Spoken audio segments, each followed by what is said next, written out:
Santimantemo na kobi mreku ewo ho yate se ne enya China fo nkwa omuso e kire nkrofo enti kobi wote yenka ye mo ha ehipote na ugina wasante na de na ekoso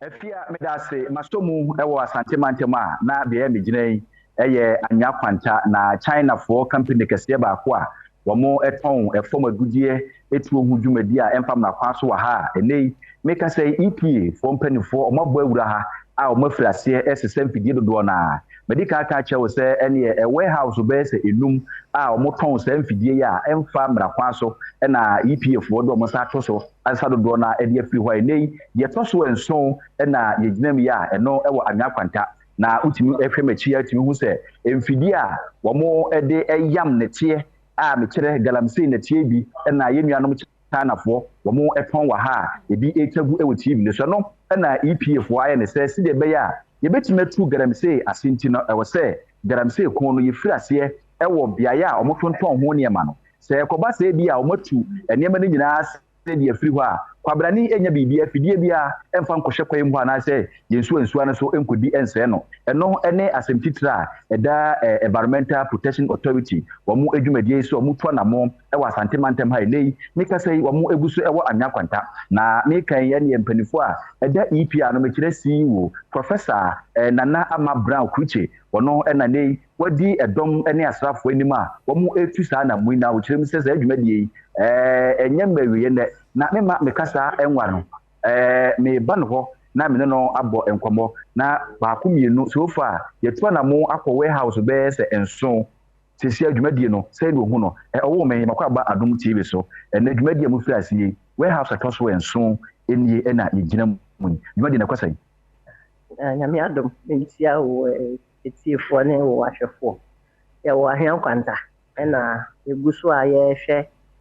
shops special warehouses na omoton galamsey ho nneoma no anya galamsey kekempo galamsey ye wonsuo mu nti sa shops na ye hwehwe omo na ye close omo down ye CVCZ die ye betumi CVC e wo mo warehouse ha warehouse we operate warehouse I say we dey permit EPA permit say we operate warehouse we dey permit na wo kire ade a wo beton wo this particular shop ya ye dinai omo permit omo giye no omo stay omo beton spare parts for cars ya ba yen so yehu water hose yehu water pump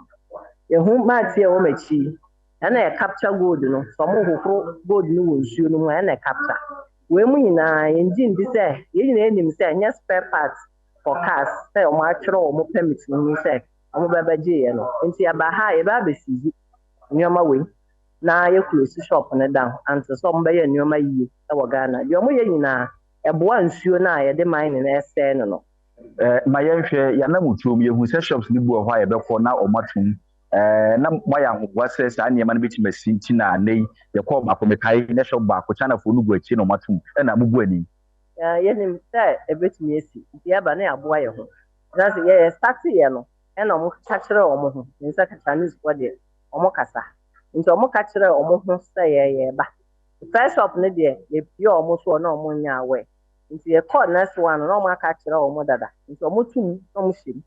na asam pra ye bisa ne se wonim sa wo ya de pa ade na wa shop na wa dodge she inside nti ye de tools ba ye watum kra ye bebu no na ye wurem na ya hwede e wo ho se fata se ye yi kwa ye be yi akọ na nsuo mu galamsey no ye pese sutwa nti ye pese kasa keke etuna nkran na ye munjayo ye background study ya be na ye be si shops na eboa omo no ya ye nsuo mu de ni bi nine months fo no nso gusu a omo ye bi forestry commission ye bi minerals commission ye bi edwumankuo bebre e wa aban mu a ye nyina ye eboa a fight galamsey we nso ya another area ese ye hwe nti na EPA ye bedru ha ene wie me hwe obekasa wo hwe China for shops ye doso pa and esiti ha nso enye ne mana mutuo no mu de kan to mo nkra e na mo antie ana se we ne putupuru mu de yo me das ye di kan ya press release very first time say ya bane nsuo mu galamsey in fact it's not supposed to happen so mo ya galamsey won so January no mu ton and the release me by last week ya sa the release for by Chanfan ene e ho part no so emretia nti obi a oton bi oye bi okra bi oyusi bi a onja use nti we dey fa omo so omo ya konfo e na omo ye omo operate wo Ghana konfo nso dey wenye hu se konfo be wia wo no ndi ni so omo ma ne mbere se wia me kakra ansa ma chew nti sia dey although ye dey notice about 1 week kra enim se omo ya we ya ma omo notice se we nyina emretia nti e ba ya EP edwuma no e se e boga na environment ho bai nti de aboa bone no e wo nsuo mu no e na ye sisi me hwe EPA for Act 2025 LI